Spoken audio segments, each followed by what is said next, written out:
नमस्कार साथियों, आज हम फिर हाजिर हैं मेडिकल एस्ट्रो के एक नए चैप्टर के साथ। आज हम बात करेंगे अस्थमा रोग की। ये बहुत ही एक आम सा रोग हो गया है, छोटे बच्चों से लेके उम्रदार लोगों तक में ये पाया जाता है।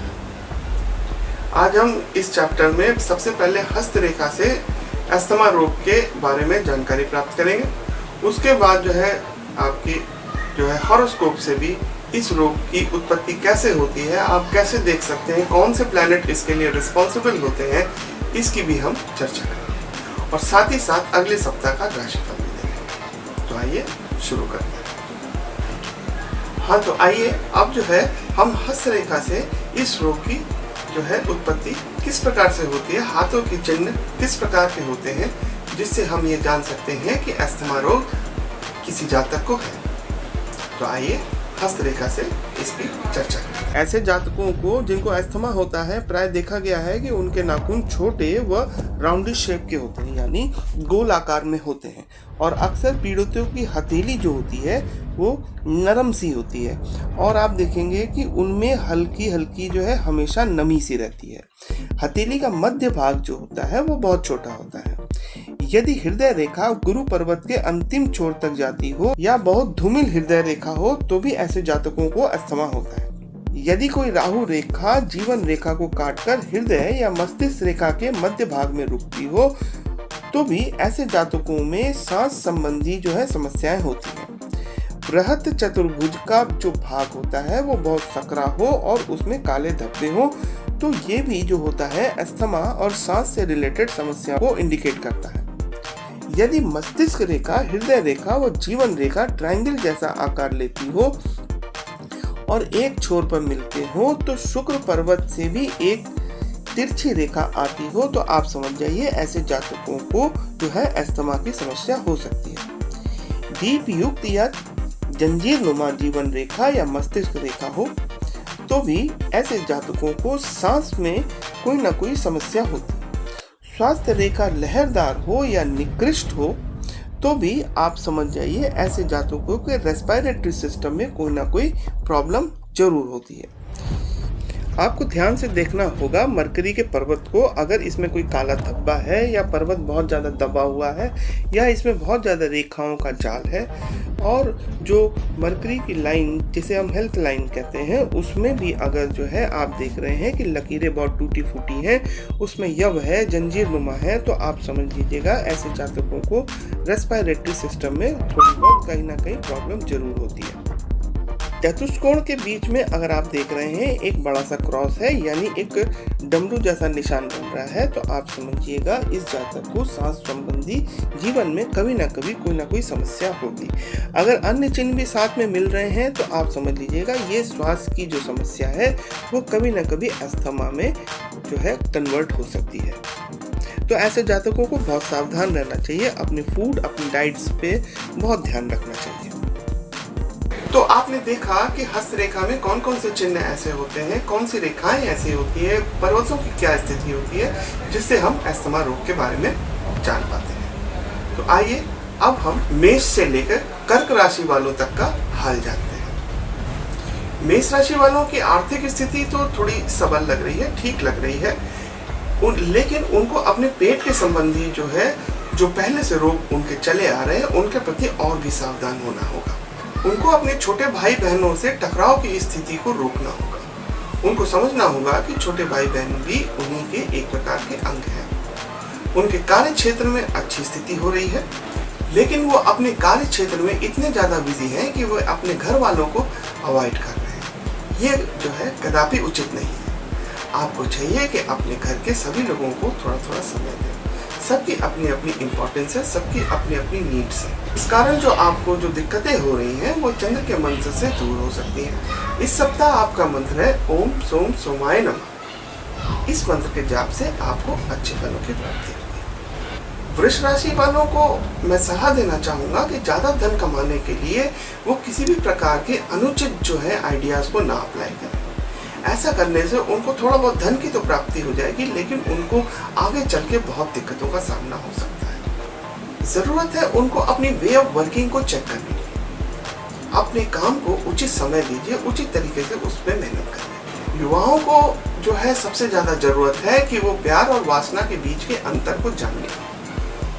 इस सप्ताह मैं उनको सलाह देना चाहूँगा कि वो कुछ ऐसा ना करें जिनके उनके सेक्सुअल ऑर्गन्स पे जो है खराब असर पड़े। अगर इस प्रकार की स्थिति से अगर आप रूबरू हो रहे हैं तो मैं आपको सलाह दूंगा कि इस सप्ताह आप शुक्र के मंत्र का जाप करें।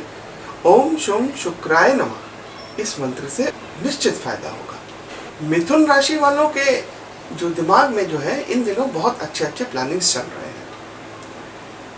तो मैं उनको ये सलाह दूंगा कि अभी जो है करीब 1 महीना जो है किसी भी नए प्लान को एग्जीक्यूट करने का समय नहीं है।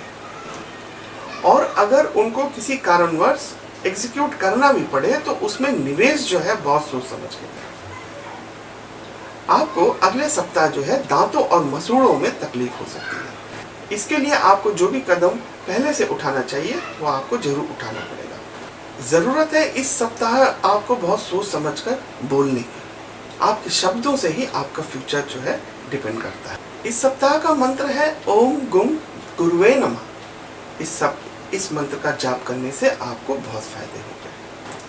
अगर हो सके तो इस सप्ताह जरूरतमंदों को बेसन का लड्डू का दान करें। और साथ आप जो है मंत्र भी पढ़ेंगे तो उससे आपको बहुत लाभ होगा। कर्क राशि वालों के लिए ये सप्ताह केवल बात इस सप्ताह की नहीं है। मैं देख रहा हूँ कई सप्ताह से आपका जो है दिमाग और आपका विचार एक साथ नहीं चल रहा है। आप अपनी ही उलझनों में जो है घिरते जा रहे हैं। ज़रूरत है सोच विचार कर बोलने की। नाहक क्रोध करने से कुछ नहीं आपको मिलने वाला। आपके पेट में जो समस्या है उसमें इस सप्ताह जो है वृद्धि दिख रही है।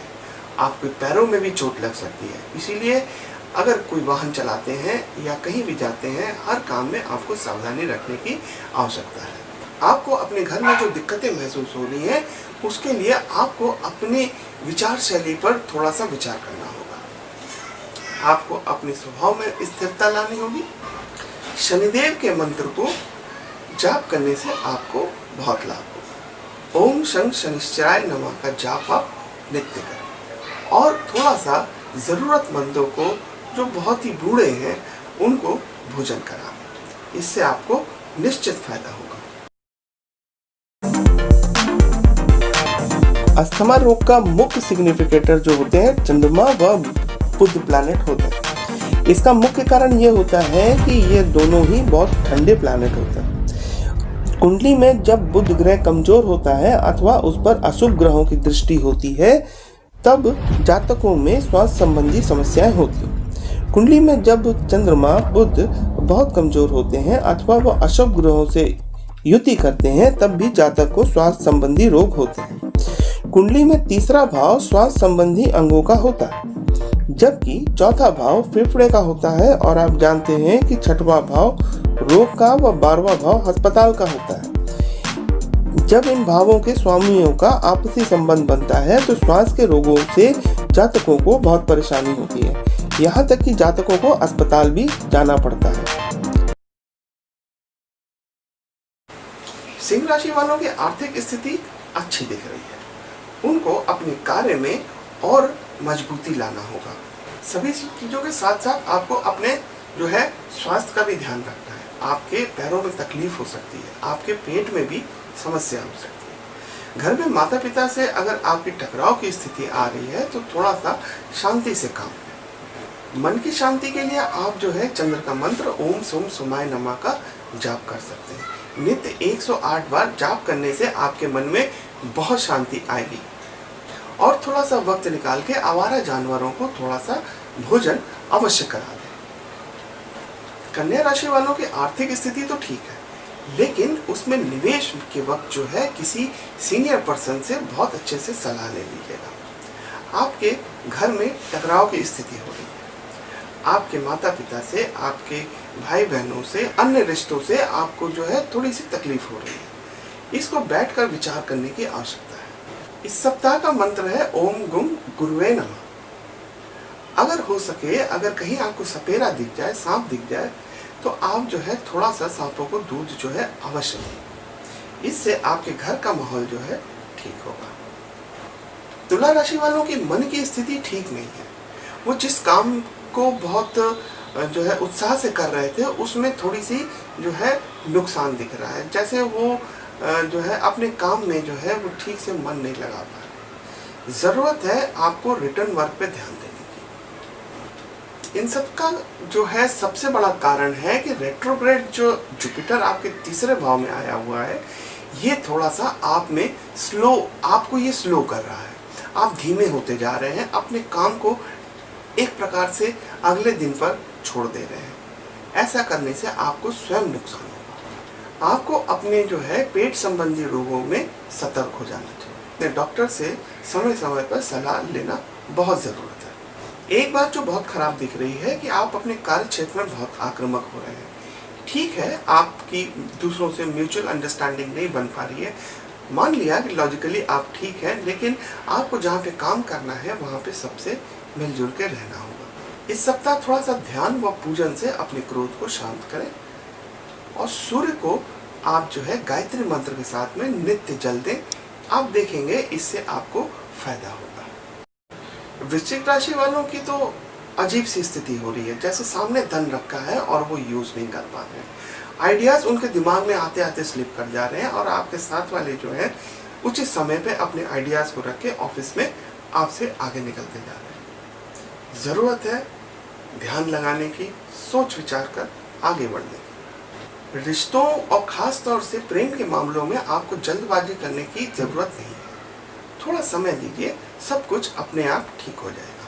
अपने घर के सदस्यों के साथ में सौहार्द रखें और आपको चाहिए इस सप्ताह मंगल के मंत्र का जाप करें। ओम भूम भमाय नमः। इस मंत्र से आपको निश्चित फायदा होगा।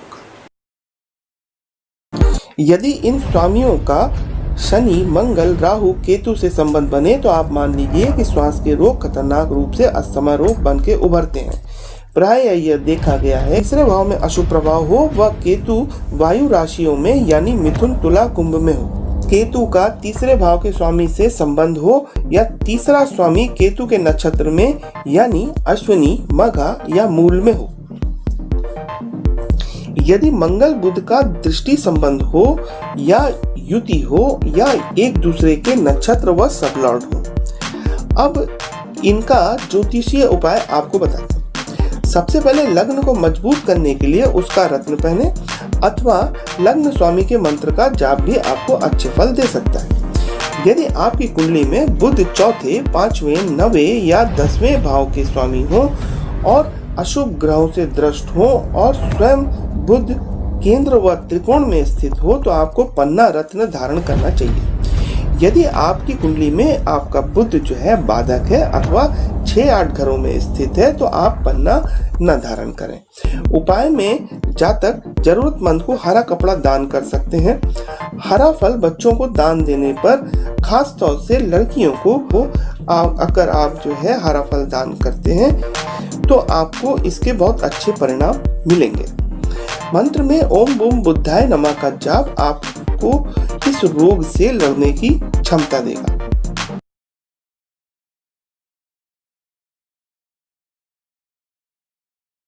धनु राशि वालों को मैं सलाह देना चाहूंगा, उन्होंने जो शराब का सहारा ले रखा है इससे उनको बहुत ज्यादा नुकसान होने वाला है। आपके संगी साथी आपसे दूर हो रहे हैं, परिवार के लोग आपसे बहुत ज्यादा डिस्टर्ब रहने लगे हैं। तो जरूरत है अपने आप को चेक करने की। आपके दिमाग में ना जो है क्रोध अपनी जगह लिए हुए है, जरूरत है इसको दूर करने की। स्टडीज और रिसर्च के मामले में आप स्लो हो रहे हैं। ये रेट्रोग्रेड जो है बृहस्पति जो आपके राशि में आया हुआ है ये आपको धीमा कर रहा है। आपको जरूरत है एक 2 मुखी रुद्राक्ष धारण करने की, इससे मन में शांति आएगी। और अगले सप्ताह के लिए मैं आपको सलाह देना चाहूँगा, ओम नमो शिवाय का जाप आप अवश्य करें। हो सके तो थोड़ा शिव मंदिर भी हो आइएगा। मकर राशि वालों को भी अपने स्वास्थ्य के प्रति बहुत सजग रहना है। जैसा कि मैंने आपको पिछली बार सलाह दिया था कि आप अपने घर का वास्तु किसी वास्तु शास्त्री को दिखाकर ठीक करिए। उससे आपको वांछित फलों की प्राप्ति होगी। जैसा कि मैंने कहा था कि आपको अपने घर का जो है चंद्र स्थान जो है बहुत ही साफ सुथरा रखना होगा, जिसके कारण आपके घर में धन जो है आते आते लौट जाता है। मैं आशा करता हूं कि आप मेरी इस बात को सीरियसली लेंगे। आप देखेंगे इससे आपकी नौकरी और जो आप व्यापार कर रहे हैं उसमें भी आपको फायदा होगा। इस सप्ताह मैं आपको सलाह देना चाहूँगा कि आप राहु का मंत्र ओम रंग राहवे नमः का जाप करें, और हो सके तो थोड़ा शनिवार को जो है सरसों के तेल में काला तेल डालकर दान करें। कुंभ राशि वालों के लिए मैं ये जो है आपको सलाह दूंगा कि शनि आपके 12वें भाव में स्थित है, तो इससे जो है आपको जो है थोड़ा सा बाहर जाने का, आप जो प्लानिंग बना रहे हैं कि आप फॉरेन टूर करने का, तो आप तो देख रहे हैं अभी कोई ऐसे हालात नहीं है। तो जब ऐसे कोई हालात बन नहीं रहे हैं, देश दुनिया का हाल आप ठीक देख रहे हैं कि ये ठीक नहीं है, तो ऐसे वक्त पे इस तरीके का विचार दिमाग में नहीं आना चाहिए। तो आप इस तरीके के विचारों को निकाल दें और अपने ही देश में जो आप काम कर सकते हैं उस पर जोर दीजिए। आपका इस सप्ताह का मंत्र है ओम कंग केतवे नमः। इससे जो आपके मन में व्याकुलता है कि आप बाहर नहीं जा पा रहे, इसमें थोड़ी शांति आएगी, और हो सके तो थोड़ा आवारा पशुओं को रोटी का दान करें। मीन राशि वाले अपने काम में अच्छा कर रहे हैं।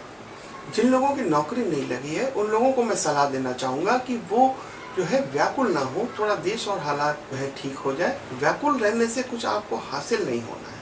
अपने व्यवहार में शांति लाइए। शांति लाने से आपके परिवार के लोगों से भी आपकी अच्छी मित्रता होगी, जिससे आपको थोड़ा सा मानसिक बल की प्राप्ति होगी। इस सप्ताह का मंत्र है ओम बूम बुद्धाय नमः। इसको करने से आपके जो है थोड़ा सा विद्या बुद्धि में वृद्धि होगी। आपने जो स्टडीज को छोड़ रखा है उसमें आपको फिर से रुचि होगी। तो मैं आशा करता हूँ कि अस्थमा से रिलेटेड जो भी मैंने आपको हस्तरेखा और कुंडली से आपको जो है डिटेल में जो समझाने की कोशिश की है, उससे आपको कुछ जरूर समझ में आया। आप इनको फॉलो करने से, शुरू से ही इन सब पे ध्यान रखने से आप अस्थमा जैसे रोग से लड़ने में सक्षम हो पाएंगे।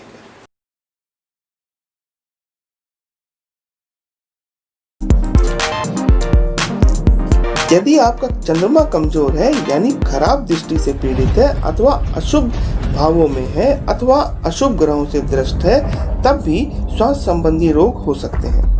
यदि आपकी कुंडली में चंद्रमा अशुभ नहीं है तो आप मोती धारण कर सकते हैं। यदि चंद्रमा अशुभ है तो आप केवल चंद्र के मंत्र का जाप करके अच्छे फल पा सकते हैं। चंद्र का मंत्र आप नोट कर लीजिए, ओम सोम सोमाय नमः। चंद्र की चीजें जैसे जल, दूध आदि का दान भी कर सकते हैं। धन्वंतरी मंत्र से आपको बहुत लाभ होगा। फूड डाइट्स में अगर आप थोड़ा बहुत चेंजेस लाते हैं तो अस्थमा रोग से आपको निपटने की ताकत मिलेगी। बादाम विटामिन ई की पूर्ति करता है। चंद्रमा मध्यमा अनामिका उंगलियों के पर्वत पर बादाम या नारियल के तेल से मालिश करने से बहुत लाभ होता है। त्रिफला खाने से भी आपको लाभ होता है। योग या प्राणायाम से आपको उत्तम फलों की प्राप्ति होगी।